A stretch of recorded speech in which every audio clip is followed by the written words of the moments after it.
एक बार एक राजा, प्रजावत्सल राजा था।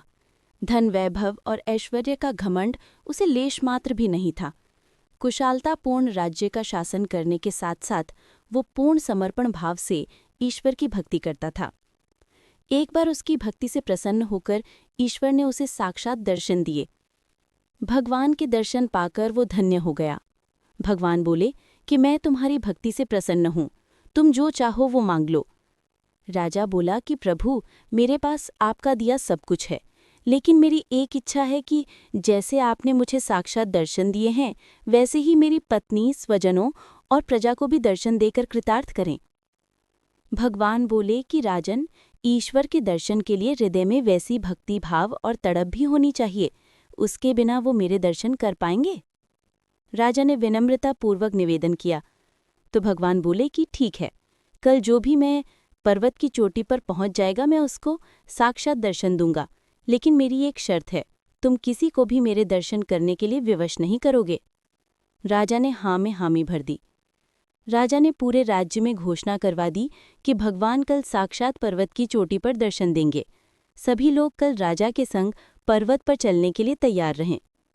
अगले दिन राजा अपनी प्रिय रानी, स्वजनों, मित्रों, दरबारियों और प्रजा के संग पर्वत की तरफ चल पड़ा। राजा हृदय से बहुत आनंदित था कि मेरी सारी प्रजा ईश्वर के दर्शन कर पाएगी।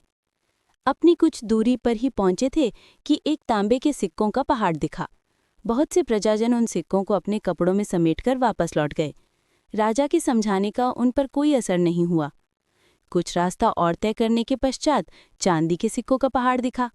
जब जो प्रजा बची थी, उनके मन में सिक्कों का मोह जाग गया और वे भी चांदी के सिक्के अपने कपड़ों में भरकर अपने घरों की ओर वापस लौट आए। वे सभी ये कह रहे थे कि पहले इन सिक्कों से अपनी गरीबी दूर कर लें, ईश्वर के दर्शन फिर कभी कर लेंगे। राजा चाहकर भी कुछ नहीं कर पाया। अब राजा के साथ उसके कुछ खास मंत्री और परिवार वाले ही रह गए थे। राजा उनको समझाने लगा कि जो लोग वापस लौट गए हैं वे नहीं जानते उन्होंने क्या खो दिया है। राजा की बात अभी पूरी भी नहीं हुई थी कि वहां पर सोने के सिक्कों का भंडार दिख गया। सभी लोग उसे पाने की लालसा में उस ओर भाग गए। अब राजा के साथ केवल उसकी रानी ही रह गई थी। राजा को इतने से ही संतोष करना पड़ा कि चलो कोई तो है जिसे धन के मोह से ज्यादा ईश्वर के दर्शन प्यारे हैं। राजा रानी को बताने लगे कि जब ईश्वर दर्शन देंगे तो तुम उनसे कुछ भी मांग सकती हो, लेकिन उसकी बात पूरी सुनने से पहले ही रानी को हीरे जवाहरात का पहाड़ दिख गया। रानी ने अपने मनपसंद हीरे लिए और अपने महल की ओर वापस चली गई। राजा अकेला ही उस पर्वत पर पहुंचा। वहां पर सचमुच ईश्वर विद्यमान थे। उन्होंने राजा से पूछा, कहो राजन, कहाँ है तुम्हारे स्वजन और तुम्हारी प्रिय प्रजा? राजा कुछ भी बोल न पाया। तब ईश्वर ने कहा कि राजन, ईश्वर के दर्शन करने के लिए मन में भक्ति और तड़प होनी चाहिए, लेकिन जो लोग भौतिक ऐश्वर्य को ईश्वर के दर्शन से अधिक महत्वपूर्ण मानते हैं, उनको कभी भी मेरे दर्शन नहीं हो सकते। एक तुम थे जिसको मैंने बोला कि कुछ भी मांग लो, लेकिन तुमने मुझे, अपनी प्रजा को मुझे दर्शन देने के लिए मना लिया। लेकिन तुम्हारी प्रजा ने ईश्वर के दर्शन से अधिक महत्व धन को दिया।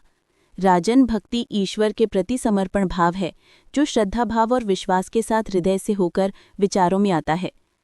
वो भाव तुम में तो जागृत हो गया, इसलिए तुमको मेरे दर्शन हो गए।